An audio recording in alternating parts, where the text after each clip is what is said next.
Welcome to another week of Cowgirl Up.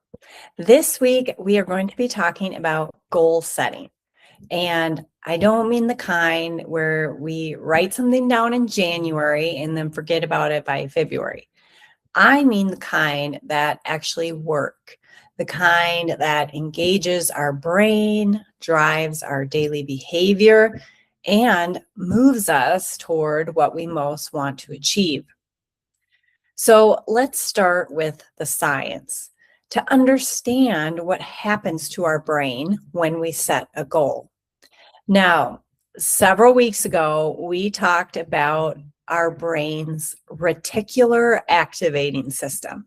We called it the RAS for short. It's that small but incredibly powerful part of our brain that acts like a filter that decides what information gets our attention and what gets ignored.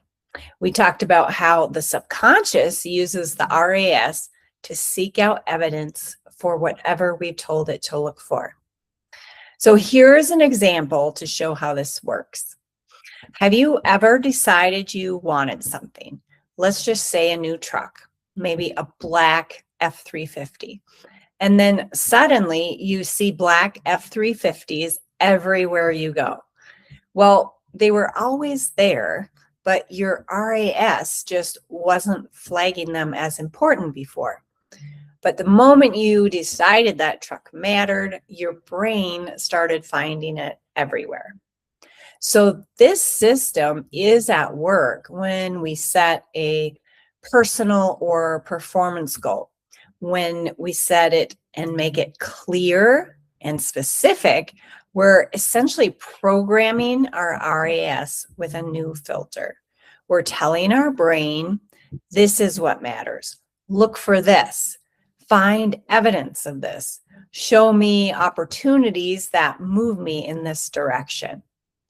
And our brain, being the obedient instrument that it is, gets to work for us.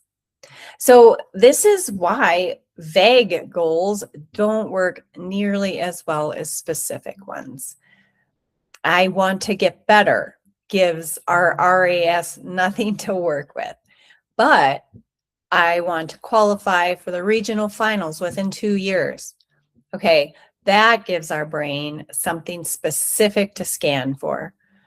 Relevant clinics or trainers, the right partners, new opportunities for practice, conversations that matter. Basically, our RAS starts filtering in anything that moves us towards that specific target. So this is why writing our goals down matters so much. Now, I mentioned at the end of last week that I was never much on goal setting. It seems like every job or educational event I was a part of, they always wanted us to set goals, and I'd usually kind of roll my eyes. But that was before I knew the science about it.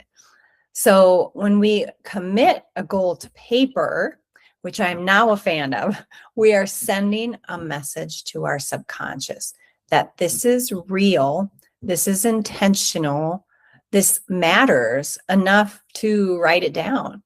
And our subconscious takes that seriously. Now, before we close today, I want you to understand one more thing. Goal setting is not just a productivity tool. It's a mindset tool because it's an act of belief. It's like making a declaration that we trust ourselves enough to name what we want and commit to going after it. And that declaration changes how we see ourselves, how we show up every single day. So we're going to spend this week really digging into how to use our goals well, because setting a goal is one thing, but knowing how to do it and how to work with it, how to let it fuel us without letting it consume us, is something else. So that's what this week is all about. But let's close with our power statement. Say it like you mean it after me. I focus on the process one day at a time. And this will make more sense as we go further through the week. But for now, just write it down. I focus on the process one day at a time. And then tomorrow, we're going to talk about something that is a little bit surprising, perhaps. And that is why focusing too much on our big goals, though, can actually work against us. And we'll talk about what to do instead.